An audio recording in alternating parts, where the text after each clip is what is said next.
72లో వెళ్ళారు అప్పుడు పార్టీ. ఆ, ఆ. వెళ్ళిన తర్వాత మీరు చేసిన కార్యక్రమాలు ఏంటండి? అప్పుడు మేము పార్టీ నిర్మాణం చేసినాం.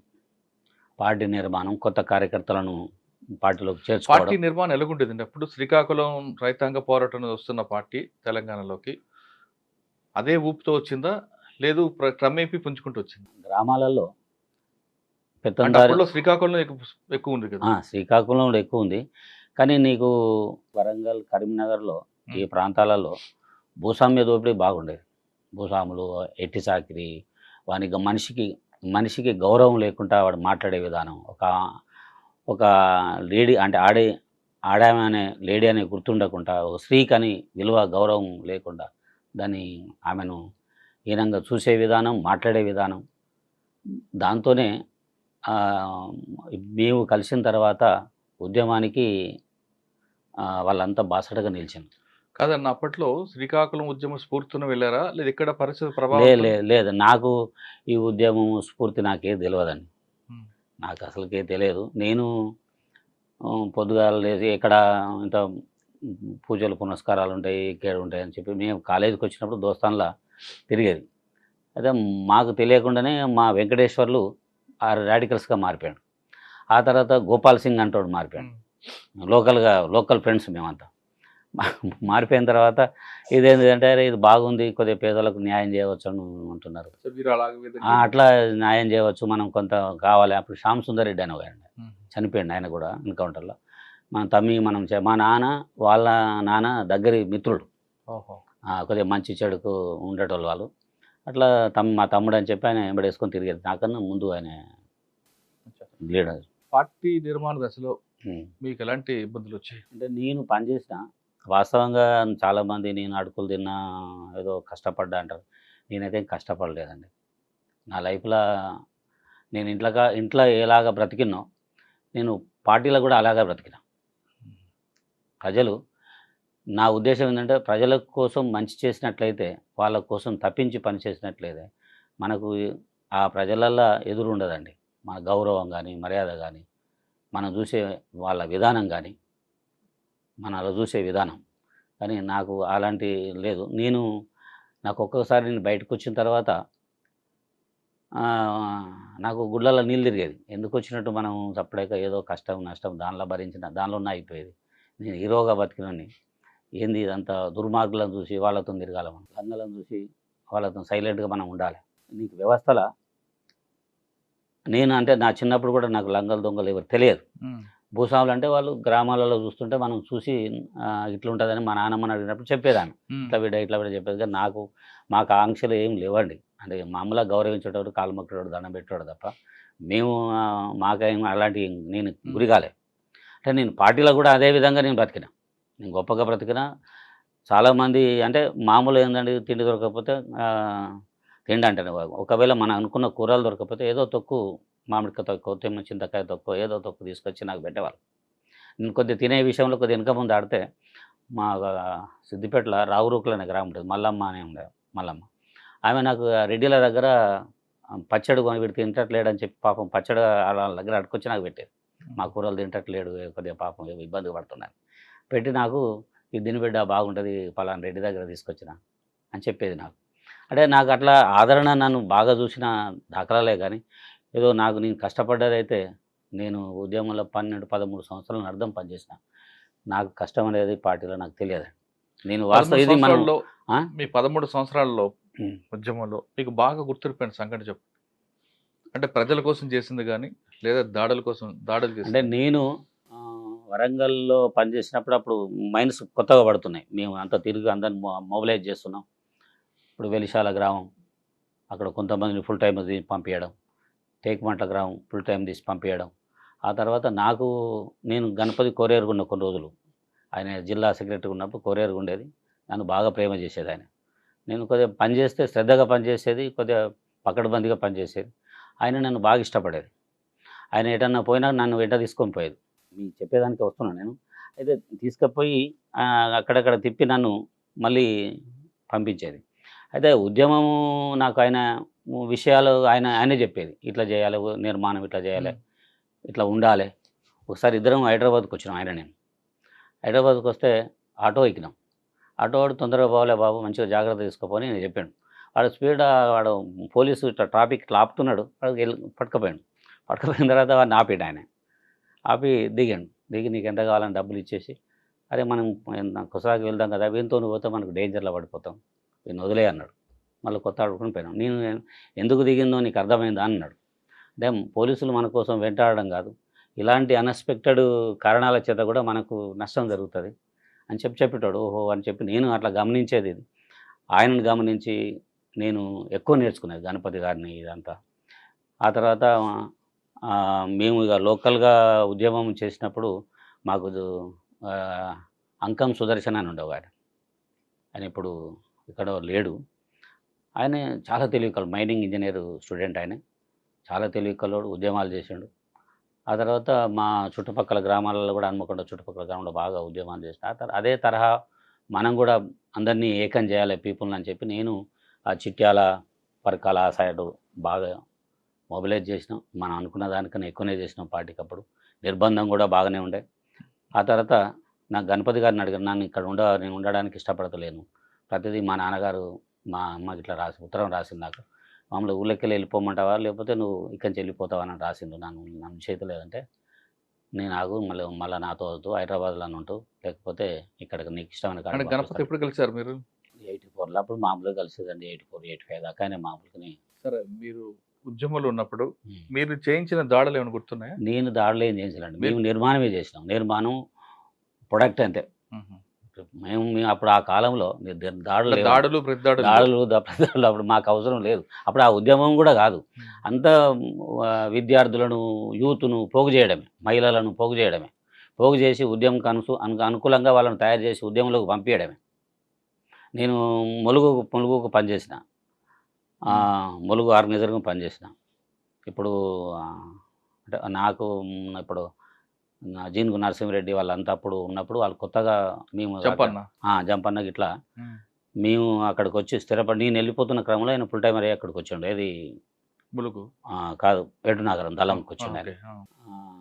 అప్పుడంతా మేము నిర్మాణం ఒక స్ట్రక్చర్ ఏర్పాటు చేసి, తర్వాత మా నాన్న ఒత్తిడి ఇక్కడ ఉండద్దు, నువ్వు అందరూ వచ్చి నా ఇంటికి వచ్చి ఇబ్బంది పెడుతుండు, మా ఇంట్లో తినిపోయిండు, మా ఇంట్లో ఉన్నాడు అని చెప్తుంటే, అంటే మా నాన్నగారిని చూసి నాకు అన్నం ఎవరు లోటు కానీ అయిపోయేదండి. మా నాన్న మా నాయనమ్మ అప్పుడు అక్కడ ఉండే ప్రాంతం కాబట్టి నాకు ఎవరు, నువ్వు పంతులు గారు అబ్బాయి కదా అని చెప్పి నాకు భోజనం పెట్టేటోళ్ళు. ఎవరితోనూ నా రెడ్డిస్ కూడా పంపించేటోళ్ళు, లేడీస్ కూడా. మా మీద ప్రేమ, మా నాన్న మీద ప్రేమతో నాకు నేను ఎక్కడ అంత లాస్ట్ అవర్స్లో మేము 84లో 84లో నేను ఎక్కడి వెక్కట్ అవుతున్నా. ఆ క్రమంలో నిర్బంధం బాగా పెరిగితే అప్పుడు పార్టీ పిలిపించింది, మీ ఏరియాలో కదా, అక్కడ ఆర్గనైజర్స్ అంతా దెంకపోయిన్లు, అరెస్ట్ అయిన్లు, ఆగమాగమైంది. మేము ఉన్నది కొద్దిమందిమే. వెంకన్న అని ఒక ఆయన, నేను, ఇంకో నరేందర్ రెడ్డి, ఇంకొక ఆయన ఉన్నాం. మేము 5-6 ఉన్నాం అప్పుడు. సిద్ధిరాజు అని చనిపోయింది ఆయన కూడా, ఆయనే. మేము కొద్దిమంది ఉన్నాం. నేను వెక్కట్ అవుతున్న క్రమం ఇంటింటికి అన్నం ఆడుకున్నాం. మేము ఇంటింటి అన్నం అడిగి ఇంత అన్నం ఆడుకొని కొద్దిగా తిని, మళ్ళీ ఏదన్నా అక్కడ ఉంటే అక్కడ ఏదైనా రకరకాల జంతువులకు పెట్టి ఉన్నాడు. అదొక క్యాంపెయిన్గా చేసినాం. వీళ్ళు నిర్బంధం వచ్చినా దెంకపోరు, మళ్ళా అన్నం అడక తినైనా ఉద్యమం చేయడానికి సిద్ధంగా ఉన్నారని చెప్పి వరంగల్లో ఒక పిలిపించినామండి. అప్పుడు బాగా నిర్బంధం, అప్పుడు ఎవరు అరవిందరావు గారు అదంతా అప్పుడు బాగా నిర్బంధం పెడుతున్న క్రమం.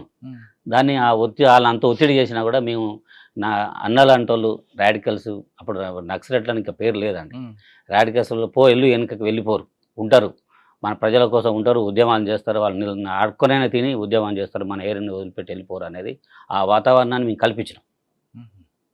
84, 83, 84లో బాగా నిర్బంధం ఉండే. సాధారణంగా పార్టీ ముందు నుంచి కూడా దాడులు చేయడం అనేది పార్టీ ఉద్దేశం కాదు, ప్రజల్లో మార్పు తేవాలి, ప్రజల రాజకీయ అవగాహన. మేజర్గా ఏంటంటే మాకు అప్పుడు అవగాహన ఉన్నది, నిర్మాణం చేయాలి, ఉద్యమకారులను పెంచాలి, గ్రామ కమిటీలు ఏర్పరచాలి, రైతు కమిటీలు ఏర్పరచాలి, మహిళా కమిటీలను ఏర్పరచాలి. వీళ్ళని ఏర్పరిచితే వీళ్ళ ద్వారా ఈ గ్రామీణ వ్యవస్థను బాగు చేయాలనేదే పార్టీ నిర్ణయం. కానీ దాడులు చేయాలనేది ఎప్పుడు తీసుకున్నారు? దాడులు అంటే ఈ రిప్రెషన్ పెరుగుతున్న కొద్దీ, అంటే నిర్బంధం పెరుగుతున్న కొద్దీ, టోటల్ ప్రాంతంలో నిర్బంధం పెరుగుతున్న కొద్దీ దీనికి ఎట్లా ఎదుర్కోవాలనే కాడికి వచ్చాను.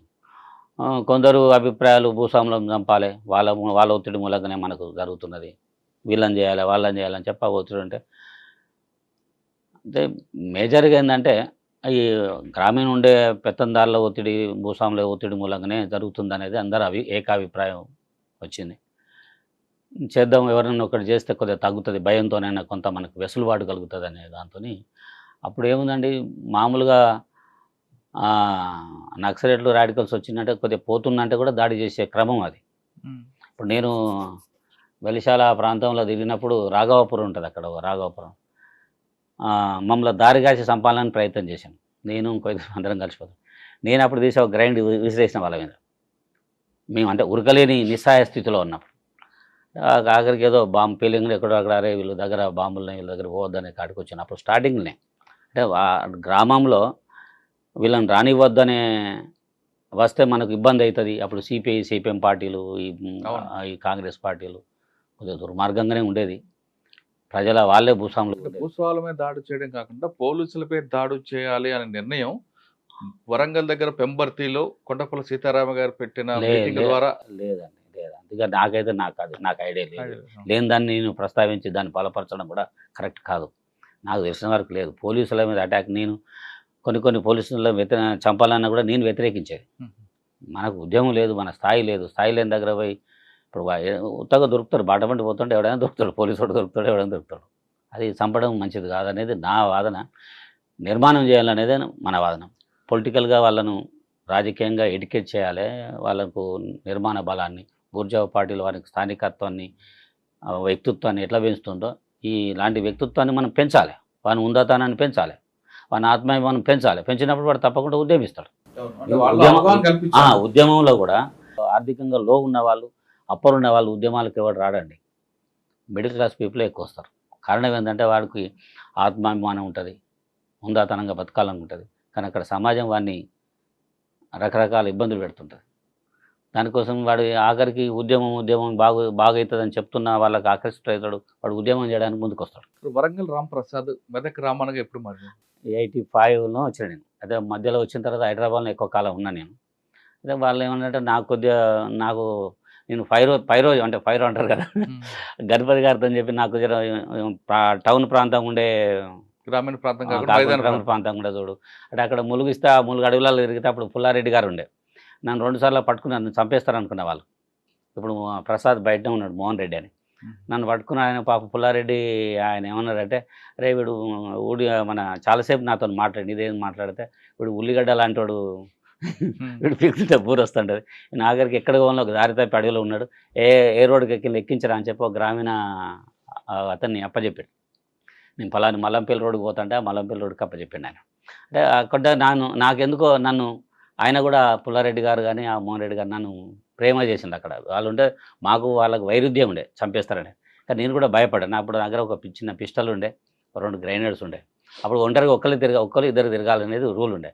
ఆయన నా దగ్గర ఉన్నాయని ఏదో పని బయటకు పోయిండు. నేను అడవిలో దారి తప్పిపోయినప్పుడు ఆయన కలిసి నన్ను చేసిండు. అక్కడి నుంచి వచ్చిన తర్వాత మెదక్కు అక్కడ నేను తిరగలేనంటే నాకు సబర్బన్ అంటే ఈ టౌన్ ప్రాంతంలో నాకు ఇచ్చే ప్రయత్నం చేయంటే నన్ను నల్గొండకు పోయింది. నల్గొండ నాకు ఇష్టపడలే.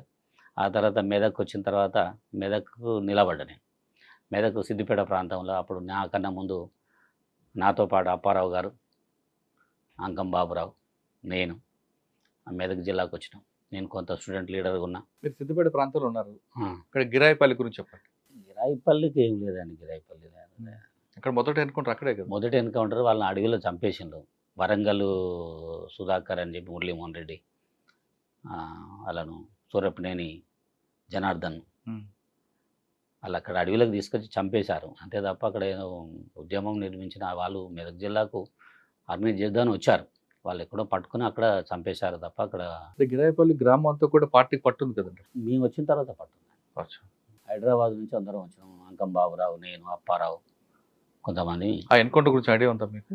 నాకు చిన్నగా ఉన్నప్పుడు 95లో 75లో అన్నట్టు అయింది. అది నాకు పెద్దగా తక్కువనే. అక్కడికి వచ్చిన తర్వాత నాకు ఆ ప్రాంతం అంతా నేను తిరిగినా కాబట్టి. మెదక్ జిల్లాలో మీరు చేసిన కార్యక్రమం గుర్తుందా? మెదక్ జిల్లాలో నేను అంటే ప్రజలకు అన్ని రకాలుగా సేవలు అందించినండి. నేను వాళ్ళకి ఏది కావాలంటే అది చేసిన పొలిటికల్ లీడర్తో పనిచేయించిన. ఈవెన్ మదన్ మోహన్ గారు ఉండే అప్పుడు మినిస్టర్, ఆయనతో పనిచేసిన, కేసీఆర్ గారు ఉండే వారితో పనిచేయించిన నేను. ఆ తర్వాత వాళ్ళు ఎవరు చేయని పని నేను దుంపలపల్లి గ్రామంలో స్కూల్ కట్టించిన నేను 10th వరకు. నేను డబ్బులు పోగు చేసి స్కూల్ ఉండాలని చెప్పి స్కూల్ కట్టి ఇంకా ఉంది స్కూల్ అది. అది ఆ స్కూలుకు కనీసం కేసీఆర్ తెలంగాణ గవర్నమెంట్లో దానికి సున్నం వేయలే, దాన్ని ఒక రిపేర్ కూడా చేయలేకపోయినలు అని చెప్పి టీవీ 9లో రకరకాల వార్తలు వచ్చినాయి. కానీ కేసీఆర్ టార్గెట్ చేస్తారట కదా మీరు? నేను చేయలేదు టార్గెట్. నేను అంటే నాకన్నా ముందు అప్పారావు దానికి ఆర్గనైజర్ ఉండే. అంటే ఆయన కొద్దిగా ఆయన శక్తి కన్నా మించిన వాగ్దానాలు చేస్తాడు. ఆయన ఎవరు? కేసీఆర్ గారు శక్తికి మించిన వాగ్దానాలు చేసి వాడిని అప్పుడు సంతృప్తి చేస్తాడు. ఆ వ్యక్తి కానీ అక్కడ ఉన్న జనాలం కానీ వాడు సంతృప్తి ఏంటంటే ఈయన సంతృప్తి పడి వెళ్ళిపోతాడు. అది అవుతాయా కావా ఆ తర్వాత ముచ్చట. తను ఆయన అక్కడ చేసి అట్లా కొన్ని తప్పుడు చేష్టల మూలంగా, తప్పుడు చర్యలు చేయడం మూలంగా ఆయన ఆ ఇబ్బందులు ఇరికిట్టు. నక్సలైట్లకు ఆయన మీద పోస్టర్లు వేసాను, వాల్ పోస్టర్లు వేసాను, అన్నీ వేసాను. నేను వచ్చిన తర్వాత నాకు కొద్దిగా అక్కడ నాకు పాత స్నేహితులు వీళ్ళ మూలంగా నేను కొంత ఒక సెక్షన్ ఏర్పాటు చేసుకున్నాను అక్కడ నేను సిద్దిపేట ప్రాంతంలో.